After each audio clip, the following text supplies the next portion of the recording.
It is time to lift another veil. There seems to be no end to the lies. It is important to understand that a science can be constructed out of almost anything. The indoctrination of heliocentrism and its subsequent scientific fields are primarily metaphysical and not rooted in the physical observable world we inhabit. The satanic cabal could have easily told us that the earth was shaped like an oblong or triangle, and entire sciences and mathematical equations would have been dedicated to explaining this. Good science fiction works in the same way. The science adds up, but it doesn't make it a reality. Our reality is not governing the field of heliocentrism. We experience nothing that suggests our Earth is a globe.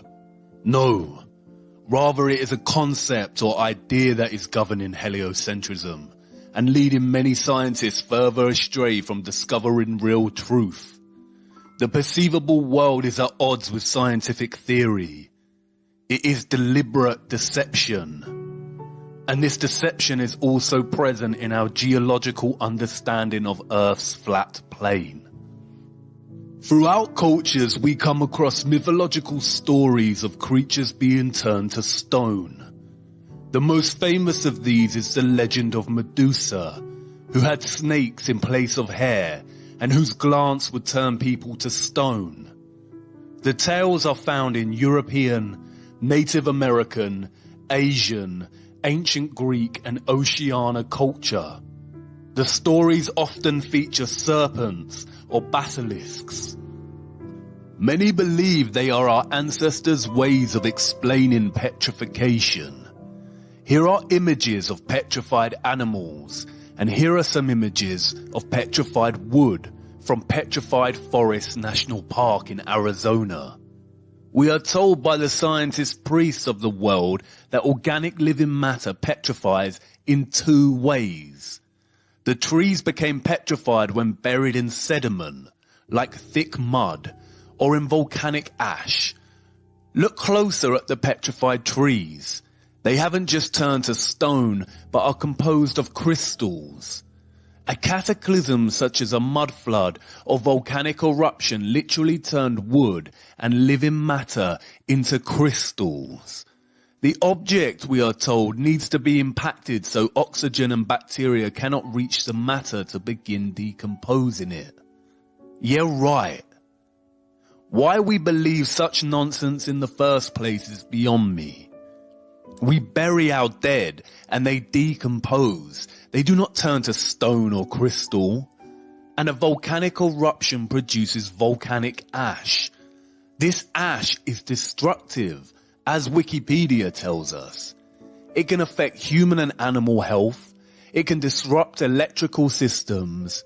It can destroy aeroplanes and buildings, ranging from complete or partial collapse of roofing. And yet scientists tell us it is this same volcanic ash that is responsible for the phenomenon of wood petrification. Thousands have died at the hands of volcanic eruption. Why don't we see petrified human bodies of crystal? Why do the victims decay? And it isn't the lava. Lava would melt bone. Volcanic ash does not cause petrification. This petrified wood is laying out almost intact and neatly for the world to see. It also appears that they have been cut into tiny chunks. Did the ash or sediment also chop this wood before turning it into beautiful crystal? And if not, then please find me the ancient saws that can cut through stone and crystal. This is nothing more than mere theatre for the gullible. Sediment and volcanic ash does not explain petrification properly. A frog does not just turn into stone. You can even find petrified honeycomb and beehives. During the course of its life, the bumblebee will buzz to and fro collecting nectar and pollen from the flowers. It can detect both the presence and pattern of electric fields of the flowers. It does this to gather information on the flower and find out if it has recently been visited by another bee. Once they have collected enough nectar and pollen, they return to the nest and deposit this into wax cells. These wax cells are constructed into symmetrical, hexagonal forms. The honeycomb is a mass of hexagonal prismatic wax. The bees have an innate intelligence to construct their honeycombs with hexagonal tiling because it creates equal-sized cells while minimizing the total perimeter of the cells. In other words, it is economical. It uses the least material to create a lattice of cells. The geometric efficiency of the hexagon can be seen everywhere in nature. The dragonfly's eyes are composed with hexagonal efficiency. Look, the hexagon is everywhere. No two snowflake patterns are the same, but they all share the same fundamental hexagonal geometry. And then there is the case of flax plant stems. As you can see, each individual fiber is hexagonal in shape. This is not an accident. No Kabbalah Ein Sof randomness, luck of the draw. This is intelligent design. The natural world grows and develops with efficiency.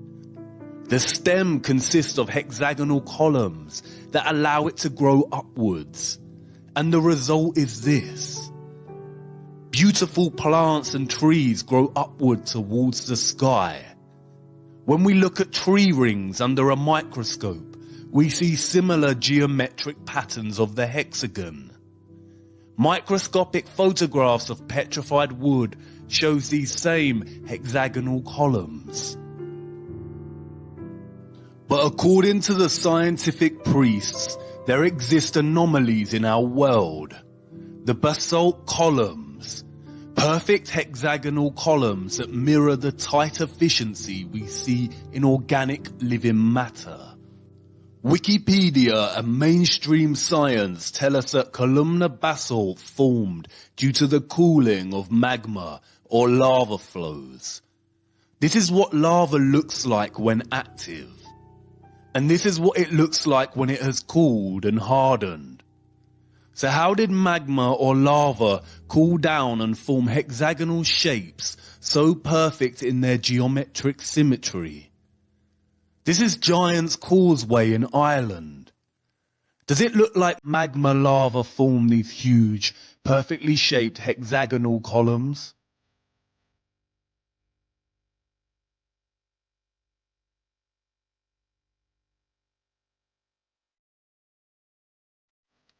I want you to imagine that you are a child again, beset with curiosity at the wonders of the world. What do you see? Devil's Tower in northeastern Wyoming, the world's most famous structure of basalt columns. A pilgrimage for rock climbers who venture up the seemingly endless chimneys between the columns. They tell us it was formed by igneous lava. What do you see now? I know what you see. Traces of old volcanic magma that cooled and formed a rock mesa. We weren't even given a chance. We all know this film. Steven Spielberg weaving his sorcery and solidifying the satanic name, Devil's Tower, and pushing the alien agenda on us once again. Constant distraction. It wasn't always called this. The Native Americans called it Mateo Tepe, or Great Bear Lodge, and there is entire folklore surrounding it. It wasn't until 1875 that Richard Irving Dodge gave it a satanic name, and which President Roosevelt immortalized in 1906 when he designated it the first US national monument. This is not solidified lava flow. It is the remains of a giant silicon-based tree. This is the real petrified tree, and this is the distraction, the control, the lie. These were not formed from volcanic ash. They are remnants, tiny branches and twigs from something much larger and long forgotten. Look closer as these climbers venture upwards. You can see the individual hexagonal towers, much like the individual hexagonal fibers. Some fibers become loose over time and break away from the overall mass. Look closer at the cracks and broken parts of the outer stem. It's petrified epidermis, the layer of cells that cover the stems, much like our connective tissue fascia. The stems do not enter the ground horizontally, but bend into the ground, like the base of a tree. Look at the plant stem flax again. See how the mass becomes smaller at the edges. Now look. We see the same thing here. Imagine the climber who thought of nothing else but rocks and never saw the tree. Look at the other basalt column wonders of the world. Please tell me how magma or lava formed this. Did the magma flow just stop in midair and begin to cool and solidify into these hexagonal columns? Just as divine creation gave other organisms the innate intelligence of hexagonal efficiency, these columns were part of living trees. Our flat Earth is fractal. It is a case of the microcosm and the macrocosm. A great, majestic wonder with nothing similar in sight for miles around it. Lava could not have formed this even if it tried.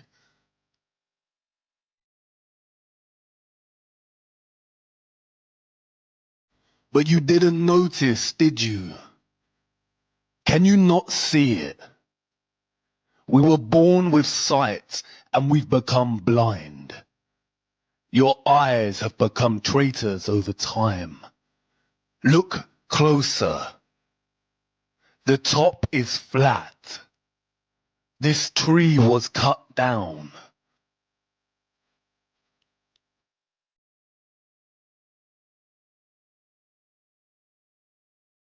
And this was just a small one.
The basalt columns are likely a particular kind of plant, and not all of the giant trees of the world are formed from basalt columns, but other silicon structures.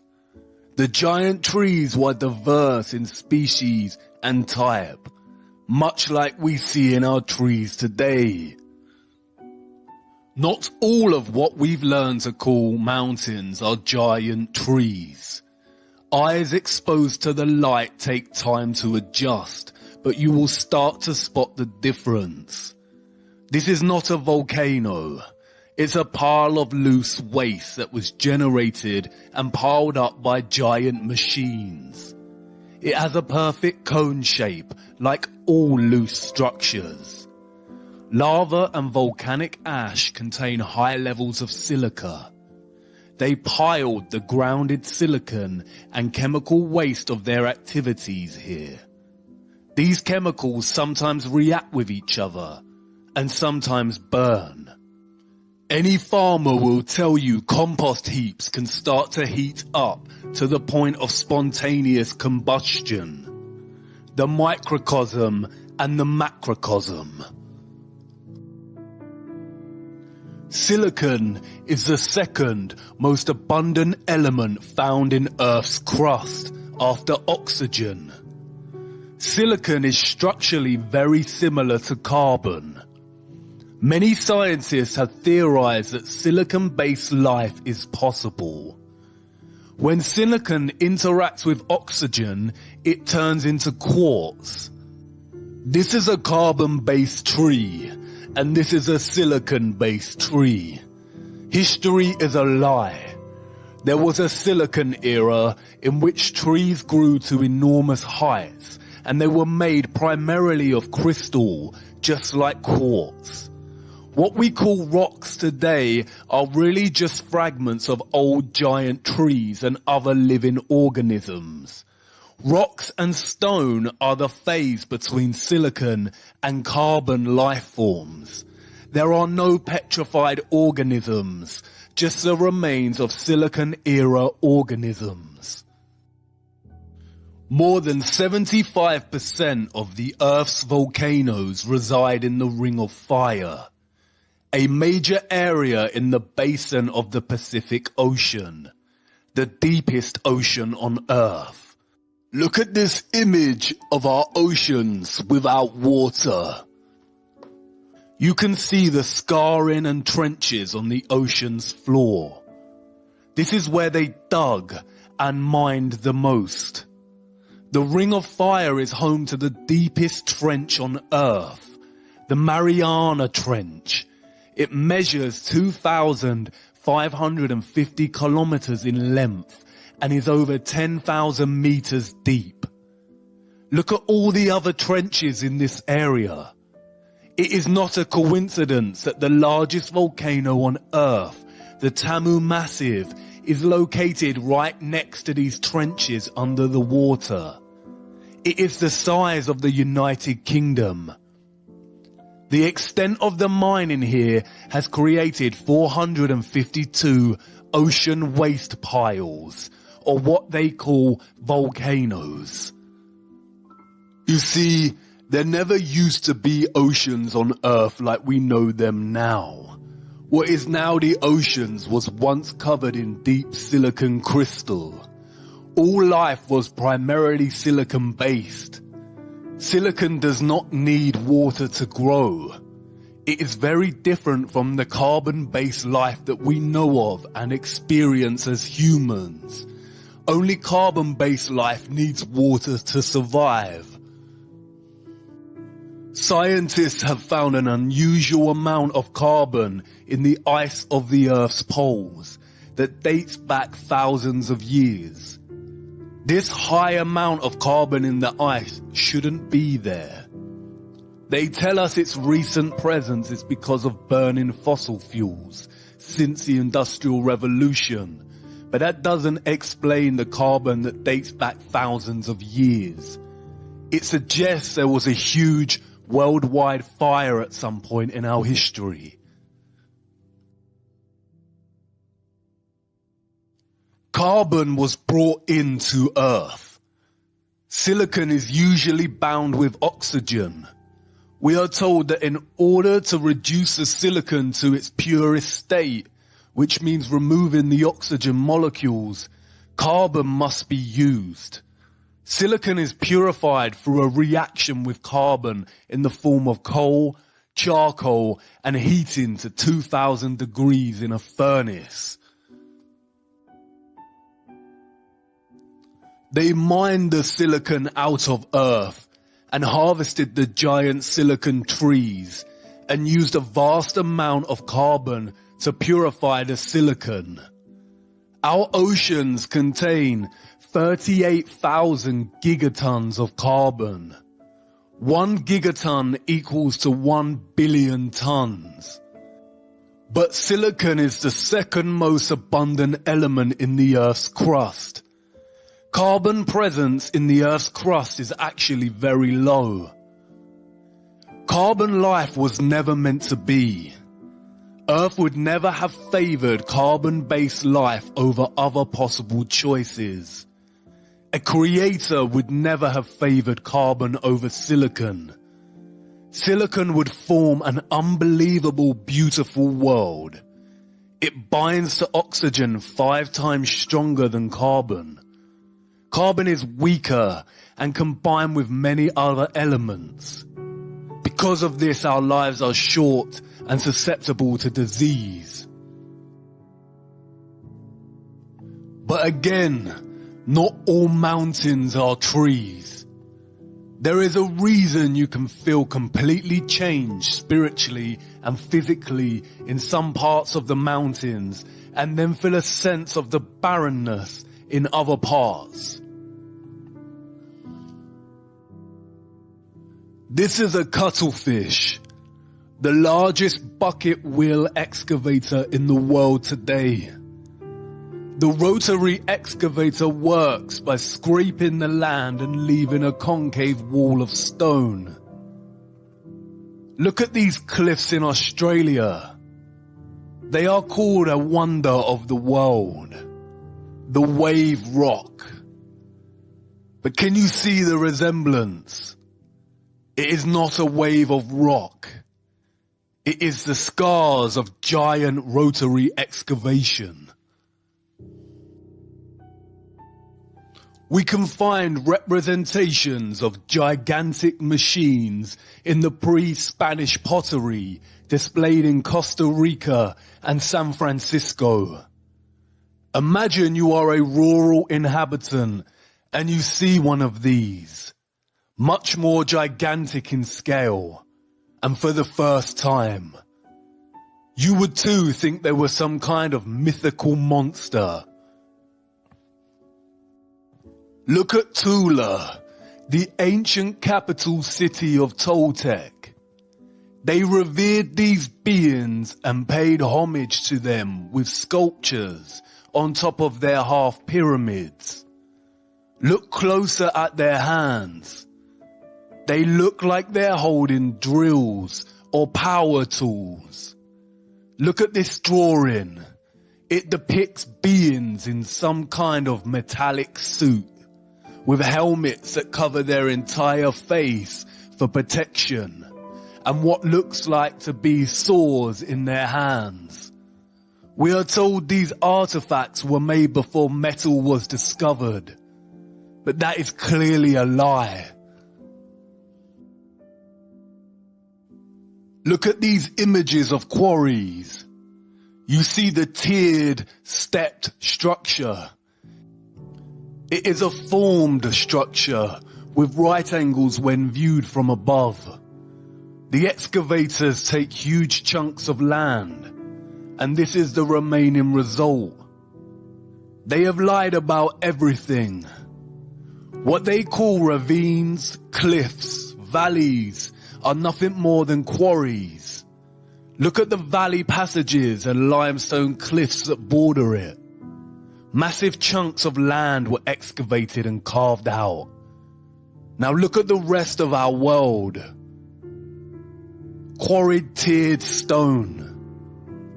You can still see the traces of machines' tracks on the ground as they gutted the land. It is a wasteland. In some old quarries, there is a lot of moisture and people are able to do farming and plants regrow. This is not a lake. This is a flooded quarry. Look at the Caspian Sea. It is a giant flooded quarry. And these quarries are literally everywhere. Tibet Mountains, a 6,000-meter quarry. Grand Canyon National Park in America, huge quarry. Lake Louise in Canada, flooded quarry. The Red River Gorge in America, quarry. The Peak District in England, a quarry with new growth. The Highlands in Scotland, a tiered quarry system. Snowdonia in Wales, a flooded quarry system. Blue Mountains in Australia, a huge gutted quarry. The Blue Mountains again. Compare this wall to the human marble mining in the Alps. We have to wake up. Tongariro National Park in New Zealand, quarried waste heap. Utah State Park, a huge quarry.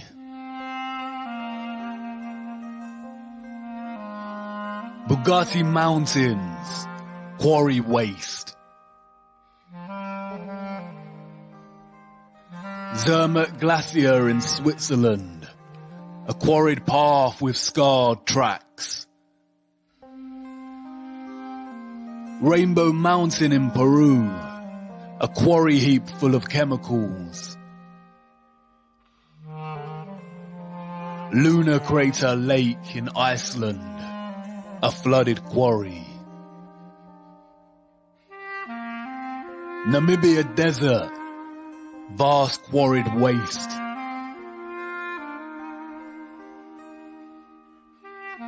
Egyptian Desert, the bottom layer is totally scraped out. Nothing grows here. There is no soil left. Deserts are completely artificial. They are the result of giant-scale mining activities so barbaric that they removed all soil and living life. Australia is a huge quarry with barely any soil, just red dust. The Sahara Desert is gigantic quarry waste. What is sand? It is silica or silicon dioxide. Sand is grounded, fine silicon dust. Just like we see sawdust when cutting down carbon trees. It is the remains of the silicon trees. Baltic amber often washes up on the shores of the Baltic Sea. Amber is fossilized tree resin. 90% of the world's amber comes from here. There is so much amber in the oceans, it shouldn't be there. It is the waste of the large-scale mining of Earth's old gigantic trees. There is not an area on Earth that throughout history has not been mined. There are no natural rocks, mountains, cliffs, ravines, plateaus, canyons, deserts on Earth. Earth is not a spinning planet that's evolved over time. It is an old, flat quarry. They have lied to us about everything and hidden the true barbaric history. A tremendous sin. Did you know that trees communicate via root systems? Through underground network systems, the wood wide web. They communicate via slow pulsing electrical signals. There exists entire cave systems of crystal under the earth. They say caves form from water erosion. But why are there gigantic crystals in so many of them? These are not caves. They are cut-off root systems of our old, majestic, giant silicon trees. Look at the rivers of our world from above. They look like excavated tree roots, because they are. They gutted our giant trees and their roots. Many river systems are actually the flooded, cut-off root systems of our old, majestic, giant silicon trees. It is not a coincidence that many of our giant tree stumps are located within national parks and protected land. It means we can't dig there and discover roots attached to these structures. Hollywood have mocked us and given us a vision that is most likely very similar to Earth's true history. Look.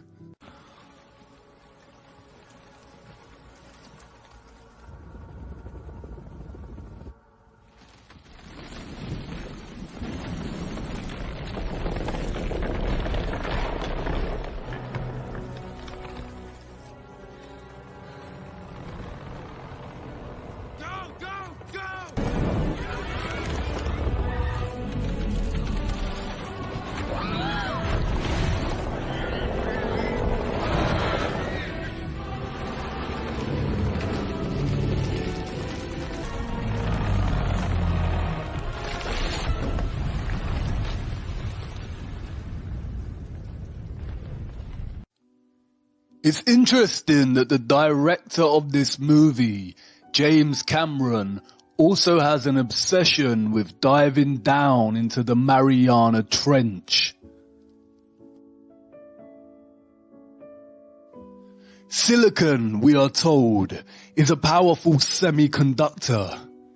It is the primary element that makes computer chips possible. Memory chips and processors would not be possible without silicon. It holds memory.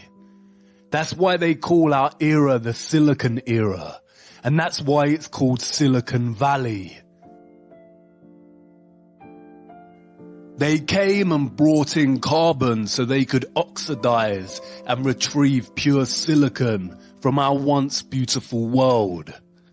It may have looked something like this. Why did they do this? What on earth happened? Carbon life was not supposed to be. If you look closer at the carbon element, we discover that it consists primarily of the isotope carbon-12. The carbon-12 isotope makes up 98.93% of the entire element of carbon. Carbon-12 is composed of 6 protons, 6 neutrons, and 6 electrons. Carbon is number 6 on the periodic table. It is the mark of the beast. Carbon life, human life as we know it, was created by the beast. 666. Maybe that's why humans have such an innate propensity for satanic, barbaric behavior. We must move towards truth, light, and goodness. Everything we have been told is a lie. Our entire history is a satanic fabrication, and the joke's on us. I want to show you something else. Old photographs. They said it was just for preservation and restoration. But you can make your own mind up.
I know. Come on. We have to keep going. There isn't much time left. Let's go to episode 12. We're almost there.